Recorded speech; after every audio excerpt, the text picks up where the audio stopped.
Religious fashion shows. Now Jesus turned to address his disciples, along with the crowd that had gathered with them. The religion scholars and Pharisees are competent teachers in God's law. You won't go wrong in following their teachings on Moses. But be careful about following them.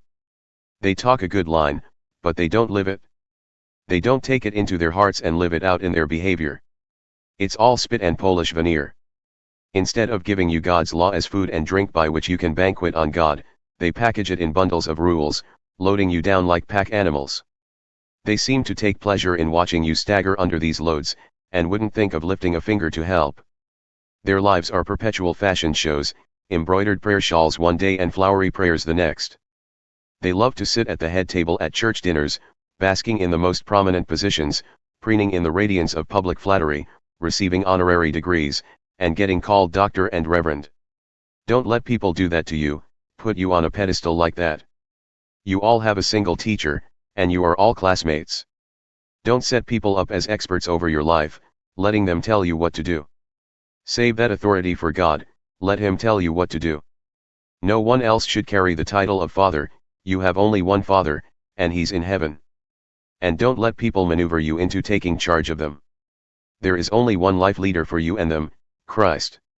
Do you want to stand out? Then step down. Be a servant. If you puff yourself up, you'll get the wind knocked out of you.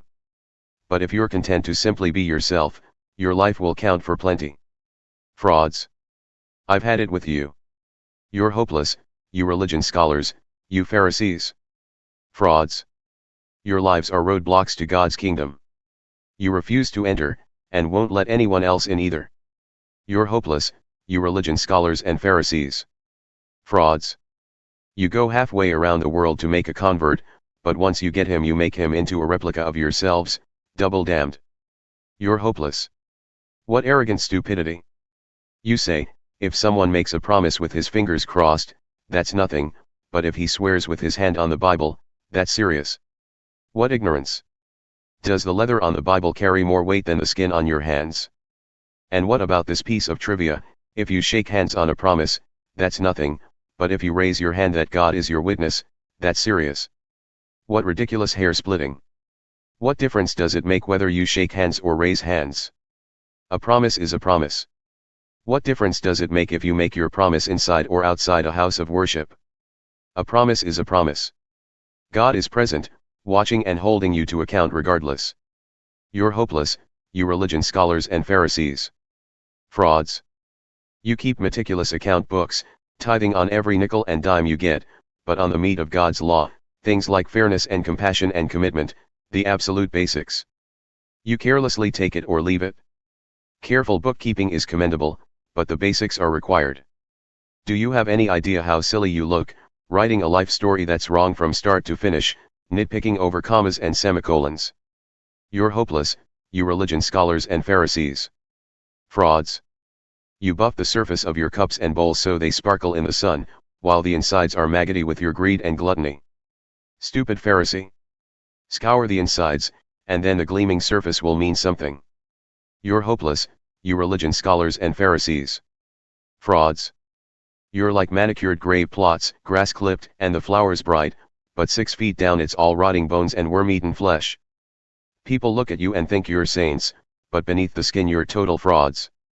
You're hopeless, you religion scholars and Pharisees. Frauds. You build granite tombs for your prophets and marble monuments for your saints. And you say that if you had lived in the days of your ancestors, no blood would have been on your hands. You protest too much. You're cut from the same cloth as those murderers, and daily add to the death count. Snakes. Cold-blooded sneaks. Do you think you can worm your way out of this? Never have to pay the piper?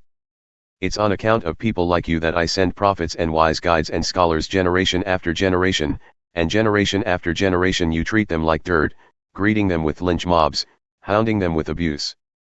You can't squirm out of this, every drop of righteous blood ever spilled on this earth, beginning with the blood of that good man Abel right down to the blood of Zechariah, Barachiah's son, whom you murdered at his prayers, is on your head. All this, I'm telling you, is coming down on you, on your generation. Jerusalem. Jerusalem. Murderer of prophets. Killer of the ones who brought you God's news. How often I've ached to embrace your children, the way a hen gathers her chicks under her wings, and you wouldn't let me. And now you're so desolate, nothing but a ghost town. What is there left to say? Only this, I'm out of here soon. The next time you see me you'll say, oh, God has blessed him. He's come, bringing God's rule.